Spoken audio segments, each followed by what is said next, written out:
And we'd like to give you Clinton Yates in the show as well. He has joined us, columnist for The Undefeated, which will celebrate its 4th anniversary in May. Shout out to everyone there. And by the way, ESPN President Jimmy Pitaro just announcing that The Undefeated is going to expand. Yes. Which is pretty awesome. So I just want to give Thank you. Appreciate a big yell, Kevin Merida, Raina Kelly, everybody over there who is involved, because it is really impressive. All right, as you can see, pretty big weekend for the Lakers, who are 5.5 games ahead of the Clippers for the first place out west. So, Brian, how do Frank Vogel and the staff manage LeBron's workload down the stretch? You know who decides what LeBron's workload is? His name is LeBron. That's how they decide.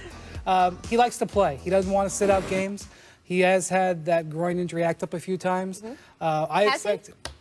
Yes. I expect him to go full bore this weekend. They have an East Coast road trip at the end of the month. I hate to tell folks, but there's a possibility that's where they could cut back a little bit. But they've been building. LeBron's been playing better and better. This is the best the Lakers have played all year. Don't talk to him about rest right now. He's thinking about playing and playing well. Dante, you played with him. Yeah, and you have to. I played for Frank and I played with LeBron, right? And they do a great job of communicating both people. So you find a plan that works for him, find out where he wants to be, because his rhythm is a big thing coming down the stretch. But he also loves to play basketball, right? So he wants to be involved in games. He doesn't want to sit down. So you just find that sweet spot, game here, game there. He's definitely when he's not going to play the last game of the year. So you'll just find a couple games for him to take off and just be able to keep his body together. Yeah, and they have a back-to-back-to-back. Yeah, we got in April because of the Clippers. Because of that rescheduled Clippers-Lakers game? I don't he ain't going to play all 3 of those. Or you can sit him out fourth quarters. Yeah. Right? Well, that's what I was going to say. Yeah. Good luck to you. My bad. I looked this up because I wanted to know the numbers. He's played in 14 games this year where they had a 20-point or more lead in the fourth quarter. That seems like a lot, just to me. And he's played 86 minutes in the fourth quarter, in which they had a 15-plus lead. I think that's an obvious place to cut back, just based on looking at that. And I don't know what the plan is for his body or how he feels about that. But those numbers both seem like they could go down, and the Lakers wouldn't suffer a whole ton. Right. As far as I see. Well, this feeds into the next thing we're going to talk about, because there's only one team with a better record than the Lakers. They are the Milwaukee Bucks. They won big last night over the Pacers. They are now on pace to win 70.1 games. That would be amazing if they really could win 70.1 games somehow this season. And look, there's started the conversation about, do you value rest? Do you go for 70 games? People bring up the 2016 Warriors, which you were probably the first one to tell me going for 73 is not the reason that they lost those finals. You believe your team is the reason that they lost those finals. No, I think it's a combination. You do? I think a combination, because peak performance is one thing you're trying to get to when you're trying to win a championship. You don't want to peak too early, because once you hit your peak, you can only hold it for a certain amount of time. Did you think they were tired during that final series when you were going against them from trying to go for 73? We thought they would be tired by the time they got to us. Like, it'd be, because at that point in time, the Cavs were tapering off a little bit, trying to take a little bit off and hold their peak longer. They kept rolling, and then you have to worry about injuries coming down the stretch. So the Milwaukee Bucks are going for 70 is a novelty. Like, you can go for 70 if you don't win a championship. It really doesn't matter. The Bulls are remembered because they got 70 and they won a championship. Right. So we have to keep that in mind, and winning the championship is the ultimate goal. Getting to the playoffs healthy, having your guys who had nagging injuries get to the playoffs and be there and be prepared to win. So I think that's the most important thing for them. Now, for me, it's kind of what you said about LeBron. Giannis is resting so many of these fourth quarters anyway. I mean, he's playing less than 30 minutes a game a lot of the time. I agree, and I think that's why you go for it. I mean, with the case with the Warriors, they'd already won something. They presumably knew how to get to that mountain, to the mountaintop. I think there's a decent amount of value in the Bucks in trying to simply figure out how to win those games for the sake of their fan base as much as for each other. You talk to people from Milwaukee, first thing they say all the time, think the Bucks are going to win 70? Think the Bucks are going to win 70? It's the only question I get anywhere I go in America. It matters to them, and I think it's going to matter to that team as well. Yeah, I think you go for 70 if you have 69 wins on the last day of the season. Right. I don't think you change. What they're doing right now is working amazingly. I'm going to say this. If you win 70 games and then don't win the title, you're going to wish you didn't win 70, because you're going to hear about it for a long time. Ask the Warriors about that. So Right, but at some point, too, if they're not exerting themselves, which in many of these games, they're frankly not, they have a historic point differential. They're winning games by 13 points a game. Status quo. So are they supposed to try to start losing some games so they don't hit 70? I mean, what is status quo. What they're doing, quote, not go for 70, what do you do? Well, you sit Giannis for a week, is what you do. But I'm saying... Again, like you said with LeBron, you have that conversation with Giannis. Well, I just think everything they're doing is fine. Don't change anything. If it results in 70, fine. If it doesn't, no pity party.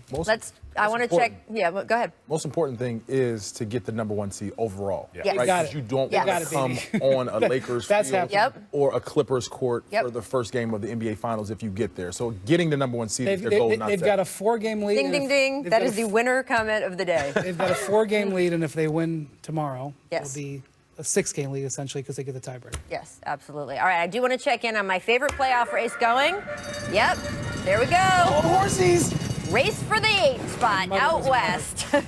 Damian Lillard returned last night after missing 6 games because of that groin injury. He scored 22 points. The Blazers, oh yes, Clinton, they breezed by your Wizards. My Wizards now. They get When blown they out, they're lose, my they're your Wizards. Wizards. Dame said he felt good, didn't feel restricted. Melo led Portland with 25 points because, he couldn't play in the league anymore. Meanwhile, in Brooklyn, the Grizzlies blew out the Nets by 39. We saw them dancing earlier. The scoring load shared between nearly every player who got on the floor. So with the win, Memphis kept its lead 3.5 games ahead of Portland and Sacramento for the final playoff spot out west. And the Pelicans are all the way at the bottom of that because we had enough room on the screen. But I got to tell you, they're now 5 games out with only 20 to play. Should people stop doubting the Grizzlies? I was never doubting the Grizzlies for what it's worth. I thought the Grizzlies were the team in this spot, but I think that for a lot of people, look, Ja is the truth, but the Ja versus Zion thing isn't really a fair comparison when we're talking about whether or not the Pels are going to get back to the playoffs. They're too many games back. And I think that the way that the Grizzlies have applied themselves, again, this team, they're so much fun. You guys talk about them dancing on the sidelines and all this other stuff. They are an actual good basketball team, not a team that is still trying to get back to what they could be.